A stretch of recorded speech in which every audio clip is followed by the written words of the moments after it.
Hello and welcome back to From the BOLN, the Burnley podcast. This is the rapid reaction to Burnley 1, Nottingham Forest 1. I'm Simon Evans, with me Darren Bentley and Paul Woodhouse. Daz has dried himself off after getting back from a drenching at Turf Moor. We're nice and dry, having watched it on television over here. 2 points lost, 1 point gained. How would you assess that as a result before we get into the performance? I think my immediate reaction is a point gained. I thought we were just clinging on a little bit at the end, but I thought there was real good signs in that performance. I thought the way we came back from that shocking start in the first half and carried the game to Forest, I thought, really well in the first half. I came up at half-time thinking, there's this spirit in this camp and this spirit in this team. I think we got a little bit more defensive-minded as the second half wore on.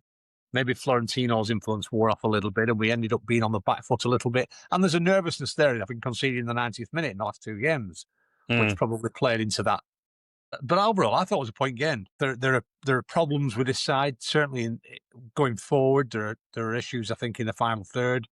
But we have to be pleased. And I think every point's a prisoner in this league. And at the end of the day, I think that's a point on the board that's really well earned and well deserved, I thought. Woody? Yeah, it could have gone either way, couldn't it? You know, you wouldn't have been surprised had Forest won it. You wouldn't have been surprised had we nicked it as well. And apart from a little bit more quality up top, because we were lacking that front three, there was not too much composure going on, was there? A lot of things, not quite finding the man. And a side like us with when chances have always been at a premium, even in the Championship, we've got to do better with the things that we do carve out. Like Daz said, and it's been very much like this all season, hasn't it? It's not starting particularly well, getting ourselves into a big chunk of the game, and then when it gets to the time when we start to get a little bit leggy and we're making those changes, we seem to fade again towards the end of the game. And it wasn't quite as nervy as it was against obviously Liverpool and Man United, but I wouldn't like to have seen us play for another 5-10 minutes necessarily. I think we would have come under the cosh quite severely. So all told, a solid point, really, against a fairly decent side. Yeah, I thought it was solid, and I thought that the outstanding performances came from players in the back line, in my opinion. I thought Kyle Walker was superb, and I thought Hartman really was excellent. He's got a great cross on him, hasn't he? I don't think we've had a fullback who puts in dangerous crosses like that since Kieran Trippier. I mean, he really does whip in. Even when they're not those big crosses, he's playing dangerous balls in across the line that maybe a defender's going to turn into his own net or something like that. So I'm really impressed by Hartman today, and Walker. Esteve and did very, very well. Ekdal, solid enough. Midfield. Bravka, terrific. Yes. Great reaction save to that header from Igor Jesus, wasn't it? And I thought the midfield looked solid, if a little bit predictable at times, but solid enough. It's just up front, and my problem with it is, not to turn this into a monologue, but my problem with it is Foster, really. Because I thought Jaden Anthony showed quite a lot. We know he's not got a lot of composure in front of goal, but he can put a cross in. And you just compare Chris Wood and Lyle Foster, and Foster's probably run 35% more distance over that game than Chris Wood, but Chris Wood has probably spent twice as much of that game in dangerous positions. Foster, he doesn't get in the right positions for me. He's not offering Anthony the right ball. But now I'm a bit puzzled. Like, if Breuer is fit, he's been away and played international duty. If Breuer is fit and then Fleming's coming on before him, it's a bit weird, and Foster's played a long time in that game. He didn't come off till the 85th minute, and I thought he was really struggling in the second half. What do you make of that, Daz? I think he likes Foster's energy. I think Foster, what we've seen in Breuer already is, Breuer seems to be a bit more of a languid style, whereas Foster's all movement and all action, and he does it 40 yards from goal, admittedly, and I think he likes that energy in the side. I thought he played pretty well today, Faustino, but the problem, as you said, all his good work is done in the middle third. He doesn't get himself on the end of things. He had a little top-up chance at the start of the second half that Chris would have gobbled up. But he does all his work in that middle third, and it's becoming a problem for Burnley because Fleming, I don't think, is going to be the answer. Breuer still to see him, really, so we can't really predict. But the problem in this league is we ain't going to keep clean sheets. 30 clean sheets last year is gone. You'll be looking to keep 10 clean sheets in the Premier League, which means we need to score 2 goals every game to win it. And I don't see this side scoring 2 goals in games. Although we did it against Sunderland, but against the lesser side, you'd have a chance of doing that. But that's the biggest problem for me. You're right. Top end of the pitch is going to cost us points, I think. And then it's just going to be about grinding the points out as we go. Yeah, I mean, that's after this run of games we've had, Woody. We've had a game against a team down the bottom end. We've had a game against 2/3 mid-table sides and then one top team. So we've had a decent mix of opponents. And it does feel like, we've got 2/3 of a Premier League team in place and just lacking that, as we said all summer, that threat in the final third. Yeah, we haven't really had our backs to the wall like we have done in previous seasons. We've been in contention even against the big boys, and today we were taking the game to Forest, but asking Foster to come a little bit deeper and as well defend, and also expecting him to be the guy to be on the end of whatever may get laid off, and things aren't being laid off quite as they should, and it all seems a little bit stop-start and slightly off. And it's one of those. Is it a case whereby they just need a bit more time together, or do we bring somebody else in to do the proper jobs? I don't know. But we've seen this with this kind of front three and away Parker plays. We saw it a lot in the Championship, didn't we? That we'd miss a boatload of chances, and then when it all comes together, it clicks, doesn't it? But like Daz says, it's asking a lot for us to have to score 2 goals a game, effectively. The pragmatism comes that this side looks a lot more resolute than the Vincent Kompany side. Absolutely. It doesn't look like it's going to ship goals, which is going to keep us in games. But keeping us in games, if we can't quite nick the goals here and there, means we're just going to be toddling along, picking up the odd point here and there, and that's not going to be enough. No. What did you make of Florentino, Daz? That was his first full outing, really. I thought he was brilliant. I thought for the first half, I'll put it 2 halves. I thought first half, I thought he was brilliant. I thought he got on the ball, he did everything nice and neat, nothing eye-catching, nothing out of the ordinary, but he glides across the surface. He looks like he's got a tackle in him. It's ridiculous booking early doors, by the way, but that's another story. But I thought he looked really good. You could see him and Leslie playing in the same side, I thought, alongside each other. But you couldn't leave Cullen out, so, whether you play Josh Laurent as that back five and that really gives you an issue, I don't know. But I really liked him. I thought he caught the eye really well in that first. I faded a little bit in the second, but he looked a bit tired towards the end, I thought. But I was really impressed. Yeah, I thought he looked as advertised, didn't he, Woody? I mean, everything we were told about him from our friends in Portugal and people who've seen him play, he's got a bit of that sort of composure on the ball that even though it's a simple pass, it looks a classy simple pass. Exactly, because what I started watching him a little bit, and you could see he was scanning. He was always scanning. He always knew what ball was on, however simple, or whether it was a layoff wide or whatever. And it looked like he had so much time to be able to do what it was he was doing. But it's because he seemed to have so much awareness of the game going on about him. Like you say, he had that snap in a tackle. He was able to, break things up in the final third.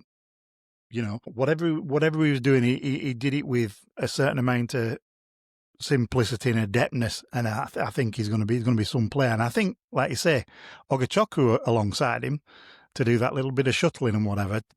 Two proper ratters in there with a bit of class. We might be different altogether. That's what we don't get on TV, is that sort of big picture of the game, which, when we're talking about tactics is important. So I'm always wary of making too many conclusions from television about the shape of the team. But what do you make of this back 3, back 5 system? How did that work today in your mind? Pretty well again, I thought. I thought Josh Laurent does really well. For a third centre-back, he covers the ground really well, I think. And he actually tries to get himself out when he can as well, into that sort of back midfield unit. I thought he worked pretty well. It makes us hard to break down.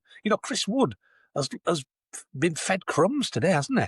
He had a chance early in the second half, first half I think it was, wasn't it? Late in the first half, but really, he's been fed crumbs, and to keep Chris Wood quiet, we've done a good job. Estev's a Rolls Royce, by the way, isn't he?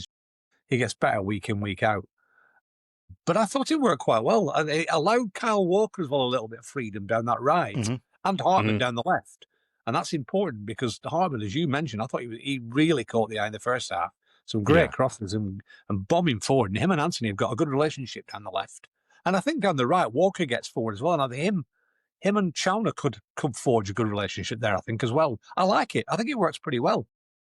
Yeah, that's the impression I had. Well, I say watching on TV, and Walker was very involved in the game, wasn't he? He was doing both the things that we know and we've seen him do at Manchester City, which is going down, attacking down the right like an attacking fullback would do, but also that going into the middle of the park sometimes, and a couple of really good crossfield passes as well, where he's picked out Hartman once. We went fullback to fullback, and we're suddenly in a position. Jaden Anthony, Woody, I veer around with Jaden Anthony because he's got so much quality. His first touch, as we've talked about a million times, is outstanding. He goes at people. He makes things happen, but you just feel sometimes that final product is missing, especially when it comes to finishing. And he had a couple of chances, didn't he, where you sort of feel he's gone straight at the keeper both times. What is he about to burst on and become something bigger than what he is, or is this just who he is? I think it's probably who he is, isn't it? Like, he's always been miss a couple of absolute sitters and then bang another in. And if he obviously scored the chances that were given to him and he was relatively prolific, then he'd be a 15-goal a season man no matter what league he'd be in. But he also seems to kind of run into his own cul-de-sacs, doesn't he? He'll beat a man and then he'll take an additional touch. And I don't know if it's a case whereby he's actually trying to find that ball or he's just overcomplicating things a little bit. But he tends to be quite hit and miss. But the good thing is that, there tends to be some kind of product. He has some kind of influence on the game and he works his socks off. But it's sometimes to the detriment of some of the overall positions that he gets himself into that you want him to have done better when you've seen him do better within that same game, haven't you? I'm going to come to his defence. I think he's terrific. He got man of the match on the turf today, which I thought was a little strange. So I thought there were far better performances than him. But he is the one real creative outlet we have in this side who gets us up the pitch. He gets your fans on the edge of your seat a little bit. You don't know what he's going to do. And he's a little bit hit and miss, but aren't all wingers. And to me, he's more hit than miss, I think. And I just think he brings a class to the side. And he's one of the first names on the team sheet for me. The problem, going back to the Josh Laurent thing, one of the byproducts of Josh Laurent being in there, even though the wide men can get forward, we do lack that sort of central attacking midfielder role, don't we then? It means our two wide men and Foster who's coming deep. It brings us back 10 yards, I think, down the pitch. Yeah. We haven't got that driving midfielder because we've got Laurent back there and the two holders. So that's the problem in having Laurent there. And against the lesser sides, I imagine they might just bin that off and get a Hannibal in there and Edwards or whoever it might be. Yeah, I did wonder whether we'd stick with it against Forest, whether Forest came into that category of a sort of must-win home game like the Sunderland one. But they might end up, I wasn't overly impressed by Forest today. They might end up, down there with us, in that bottom sort of 6 to 8. I don't know. I thought they were decent. I thought they were a little bit like us, a little bit of a lack of cutting edge in some respects, but I thought they passed it around really well. They looked like a good side, I thought, when they passed it around first time. Yeah, I just had that feel at times, that game, like some of the games we won under Dyche in the Premier League we're comparing it to that because really the company thing just seems like a total aberration, really. This feels like a Burnley back in the Premier League again, whereas that season just feels like a sort of mad interlude, really, in between two promotions. But we had those games against teams who'd come up, and you remember games against teams like Fulham or whoever who just didn't quite seem up for it.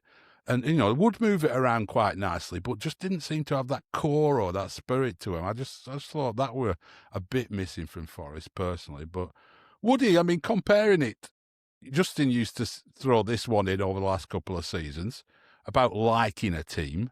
We didn't like the last team we had in the Premier League, really. Are we growing to like this side, despite its limitations and questions that we might raise? But overall, are we liking it? I've always liked this side. I've always liked this side under Parker. I like the way that we trying to play, and I like them as a group of individuals, and I like that they give a shit as to what they're doing.